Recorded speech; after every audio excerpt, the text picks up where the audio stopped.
ဒီစားတဲ့မိတ်ဆွေပေါင်းတို့ခင်ဗျာ2026ရဲ့ဝင်ရဖြစ်ပါတယ်အလရှမြရဲ့စီမံဆုံးဖြတ်ချက်ကဒီလိုရှိတယ်ဆလာမုအလိုင်ကွမ်အလက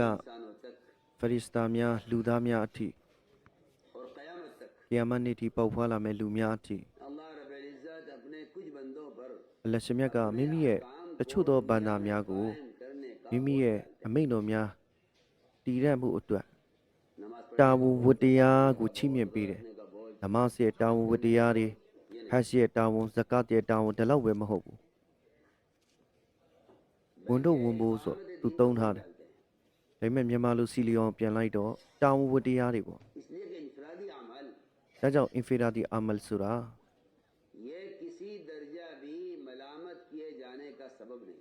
infiradi amal တိဆောက်တယ်ဆိုတာသူတစ်ပါးရဲ့ဝေဖန်ခြင်းခံရဖို့အတွက်လုံလောက်တဲ့ကိစ္စမဟုတ်ဘူးကုရ်အာန်ထဲမှာဂျီဟတ်နဲ့မလာမတ်လို့ခေါ်တဲ့ပြစ်တင်ဝေဖန်မှုတွေကိုတွဲထားတယ်လူတွေဟာဒီနေ့အလုပ်လုပ်လာပြီဆိုရင်ဝေဖန်မယ်ဗျာရှုတ်ချမယ်အီဘာဒတ်ကိုမလာမတ်နဲ့မတွဲထားဘူးလူတစ်ယောက်ကအီဘာဒတ်လုပ်နေတယ်သူ့ကိုကြည့်ပြီးတော့ဘယ်သူမှပြစ်တင်ဝေဖန်တယ်ဆိုတာမရှိဘူးဘာကြောင့်လဲဆိုတော့ကူဖာရီကူရိုက်ရှ်မှာကာဖီမူရှရစ်တွေဟိုအယာမီဂျာဟီလီယတ်ထဲကအီဘာဒတ်စောင့်တည်တဲ့သူတွေကိုသူတို့ဟာလေးစားကြတယ်တန်မိုးထားကြတယ်အခုတည်းကလည်းဒီလိုပါပဲဘာတီလ်ဒီကာဖီရီရဲ့မီဇာဒလိကဒီလိုပဲရှိတယ်လူတစ်ယောက်ကများဝေပြုမှုတွေခောက်ဖို့ကိုးကွယ်မှုတွေလှုပ်လာပြီးသူတို့ကကြီးညိုလေးစားတယ်ဒါကျွန်တော်တော်တော်အရေးကြီးတဲ့ကိစ္စပြောပြနေ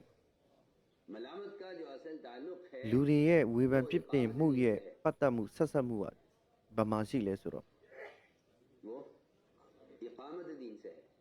ဒီန်ကိုကျိုးပန်းတဲ့အပေါ်မှာရှိနေတာဒီန်ကိုတိဆောက်တဲ့အပေါ်မှာကုရ်အာန်ထဲမှာကြည့်လေဆူရာမာအီဒါအာယတ်54မှာယူဂျာဟီဒူနာဖီဆဘီလလာဝလာယခါဖူနာလောမတလာယင်ဒီန်ကိုမဟနတ်လုပ်တဲ့သူတွေဟာဝေဖန်ခြင်းခံရတဲ့အဓိကအကြောင်းရင်းကဘာလဲဆိုတော့အေယာယီဆွန်နတ်နဲ့အီကာမတီဒီန်နဲ့မှရှိတယ်ဒါကြောင့်ဘသူဟာဆွန်နတ်အပေါ်မှာရှောက်လမ်းမလဲအေယာယီဆွန်နတ်ကျင့်တာမှုအတွက်ဘသူကြိုးပမ်းနေမလဲထိုသူများအပေါ်မှာဝေဖန်လိမ့်မယ်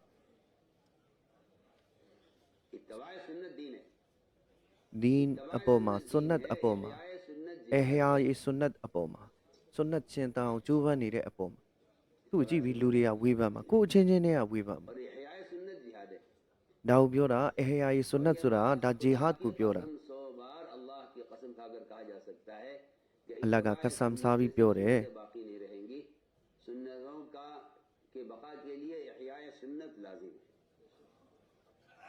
ဆွန်နတ်တော်ကိုရှင်သန်သွားဖို့အေယာယီဆွန်နတ်အရေးကြီးတယ်ဒါတော်အရေးကြီးတဲ့ကိစ္စဖြစ်တယ်အေယာယီဆွန်နတ်ရှင်သန်မှုအတွက်အဲ့ဒါမကြားရတဲ့အပိုင်းလေးတွေကျွန်တော်ထားခဲ့လိုက်တယ်ဝေဖန်နေဆိုတာဝေဖန်ခံရတယ်ဆိုတာက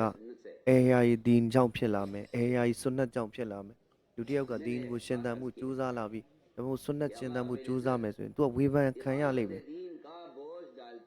ဒါကြောင့်အီကာမတီဒီန်ရဲ့တောင်းဝတရားဝန်တော့ဝန်ပိုးတွေအလ္လာဟ်ကတချို့လူတွေကိုရွေးချယ်လိုက်တယ်ဒီအရာကိုဆောင်ရွက်ပြီးကြိုးပမ်းပြီးဆိုသူ့အပေါ်လာလိမ့်မယ်ဒီဝေဖန်မှုအဲ့ဒီသူတွေဟာလည်းဝေဖန်မှုကိုဂယုကိုမဆိုင်တာအလ္လာဟ်ကအဲ့ဒီလိုလူတွေကိုဒီန်ကိုရှင်သန်ဖို့အလ္လာဟ်ရွေးချယ်ပါတယ်ကြိုက်တလောက်ဝေဖန်ဂယုကိုမဆိုင်ဘူးဒီနေ့အလုပ်ကိုလှုပ်เสียရှိတာဆက်ပြီးလှုပ်မှာဝေဖန်မှုကိုမကြောက်ဘူး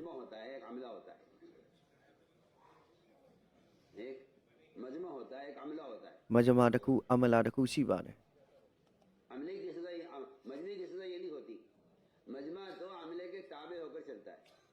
မဂျမာကအမလာရဲ့တာဘီဖြစ်တယ်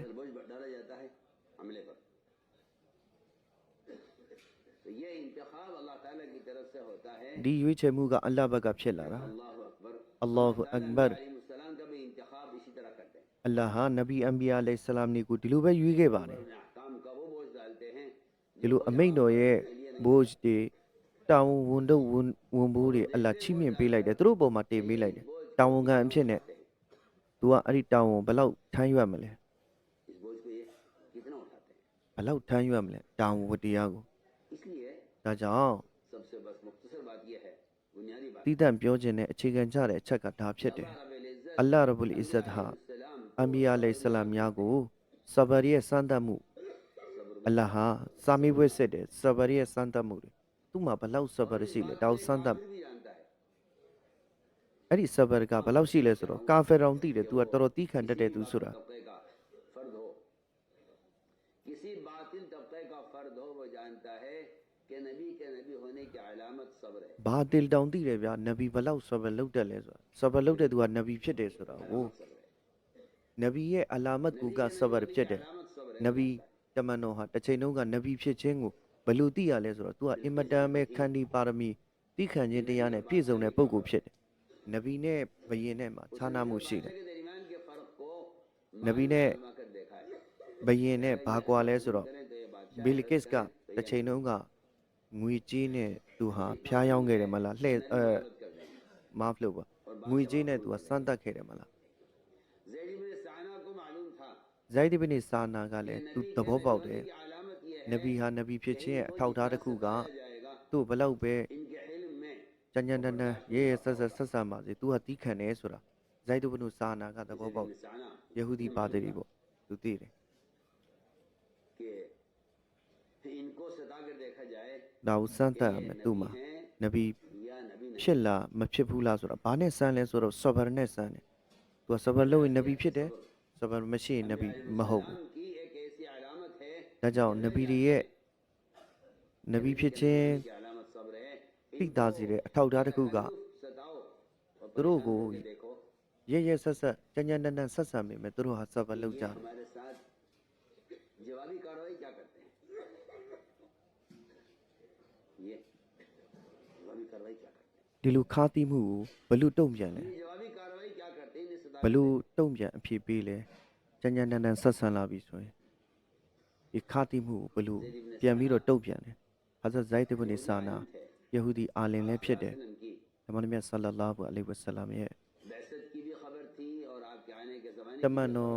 और आपसे ကိုဆေလို့မယ်ဆိုတဲ့သတင်းကိုလည်းသိပြီးသားတမန်တော်ဟာနဗီနောက်ဆုံးနဗီဆိုတာလည်းသူ့ရဲ့ကောင်းကင်ကျမ်းထဲမှာလည်းပါပြီးသား जो तब लोगों मैं- से मामला किए बगैर တချို့အချက်လက်တွေကပေါ်လွင်နေတယ်ဒါကိုစမ်းသပ်ဖို့လည်းလိုတယ် और बतकल्लुफ लोगों को सताए बगैर တချို့လူတွေဟာ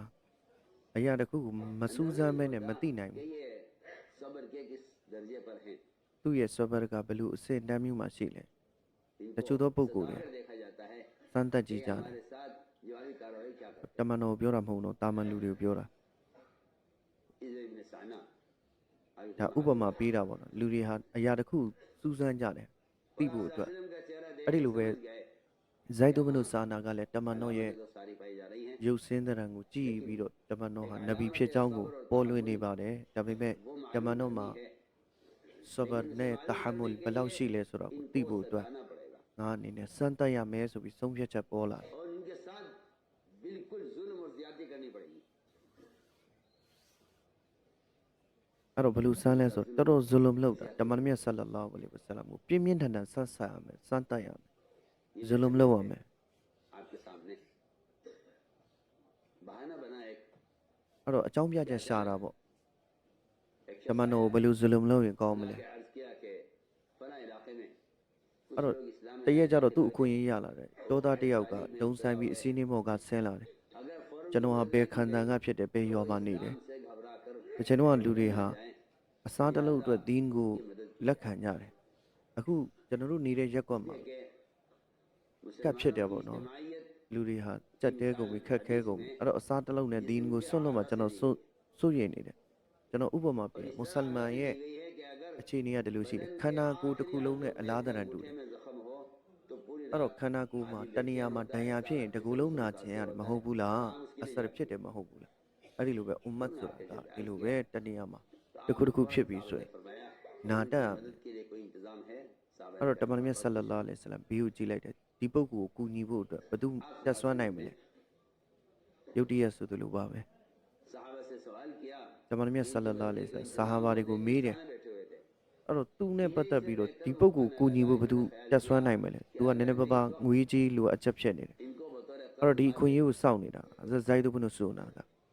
စာအနာကစောင့်နေတာ कर्ज में माल दे दूं ကျွန်တော်ချီးမယ်တဲ့ और मैं इस कर्ज का वक्त से पहले इनसे मुतालबा करूं အဲ့တော့သူ့ရဲ့ဆုံးဖြတ်ချက်က तो တတ်မှတ်ထားတဲ့ရက်မတိုင်ခင်ငါသူ့ကိုအကျွေးတောင်းအောင်မယ်သူ့ကိုပတ်စံပေးလိုက်မယ်ဓမ္မမြတ်ဆလ္လာလာလိဆလမ်ကိုသူပတ်စံချီးလိုက်မယ်တတ်မှတ်ထားတဲ့ရက်မရောက်ခင်မှာပြင်းပြင်းထန်ထန်တောင်းအောင်ဇိုက်ဒ်ဘနုစာနာထားလာ आपको सोना पेश किया အဲ့တော့ရွှေဒီပါကြီးလာဆက်တာတယ် कर्ज दे रहा हूं आप उनको ကျွန်တော်ချီးပါမယ်ကိုရောလူတွေဆိုရင်ပြော और मैं इसके बदले में फला तारीख में အဲ့တော့ဒီအများရှိမှပဲတတ်မှတ်မယ်ဘယ်နေ့ဘယ်ရက်မှာစွန်မလွန်သည်ပေါ့နော်ပေးရမယ်ဟာယတ်ဆာဘာထဲမှာပါတယ်ပထမတွဲမှာ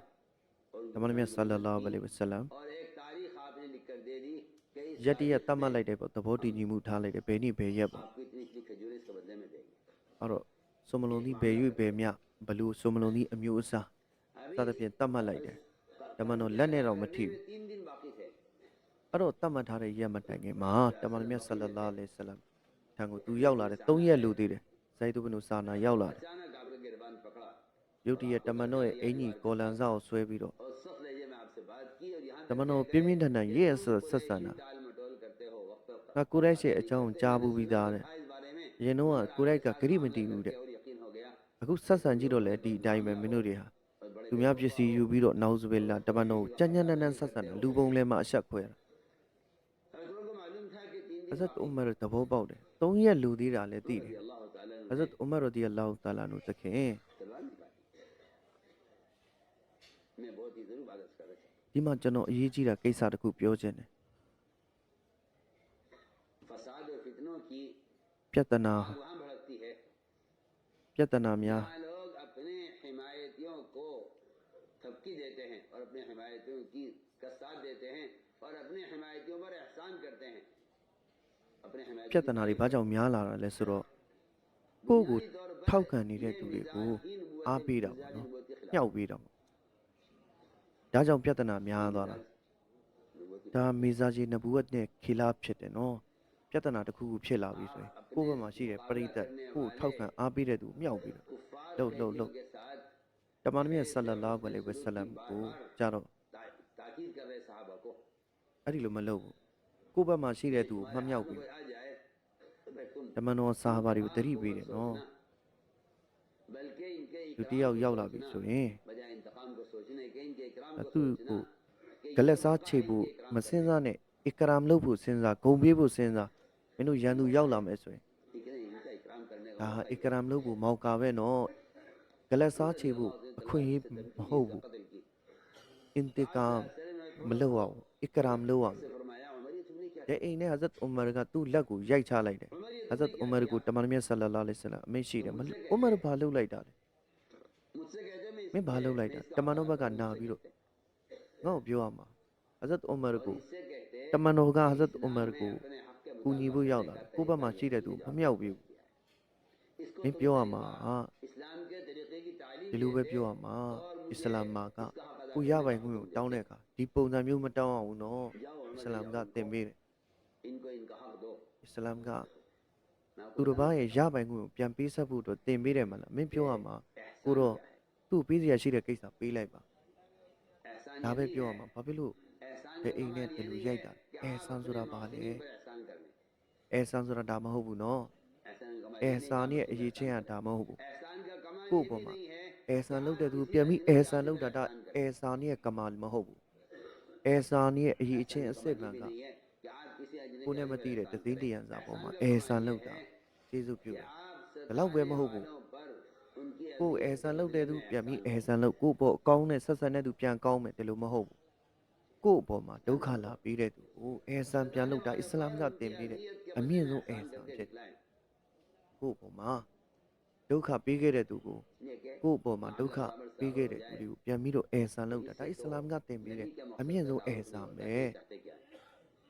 आपको सताने वाले အစ္စလာမ်အလိုင်ကွမ် कि ये ဒီလောက်ပါပဲနော် चाहता क्या है ဒါဟာဇတ်ဇိုက်ဒ်ဘနုဆိုနာရဲ့အကြောင်းညာမိတ်ဆွေတွေအားလုံးသဘောပေါက် तरफ पलटे हैं ဟို उसकी बुनियादी ကျွန်တော်မိတ်ဆွေတွေကအစားဆုံးကျွန်တော်ဘာသာမပြန်ပေးဘူးဆိုတော့အစထုံးရင်အားလုံးအဆုံးတတ်တယ်အားလုံးသဘောပေါက်တယ်ဆရာကြီးတွေကြီးပဲ तो दुनिया အကုန်လုံးကလေ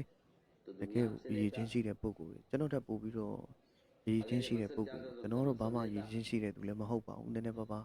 ဘာသာလေးပါလေးနည်းနည်းပါးပါးမှတ်မိတဲ့လောက်တက်တဲ့လောက်မှတ်တဲ့လောက်လေး ये सताने ပြန် का ပြ बदले တာ में ပေါ့နော် एहसान करते ဒါပေမဲ့ हैं မိတ်ဆွေအများစုကပို့ပြီးတော့ကျွန်တော်ထပ်သဘောပေါက်ပါတယ်ဒီလောက်ဆိုရင်သိတယ်အဲ့ဒီစာပါလေးတော့ इनको ဇ ले က်က जाओ ဘာလို့ဆိုလိုတာလဲဆိုတာအားလုံးသဘောပေါက်ပါပြီ और နော် इनको इसके ကျွန် बाद တော်ရဲ့ इसके ဘာသာ अलावा ပြန်လေးတွေကို इनको နားထောင်ပေးကြတဲ့မိတ်ဆွေတွေအားလုံးလက်ရှိမြတ်ဒုနီယာအာခိရတ်မှာကောင်းသောအစာချီးမြှင့်ပေးတော်မူပါစေ။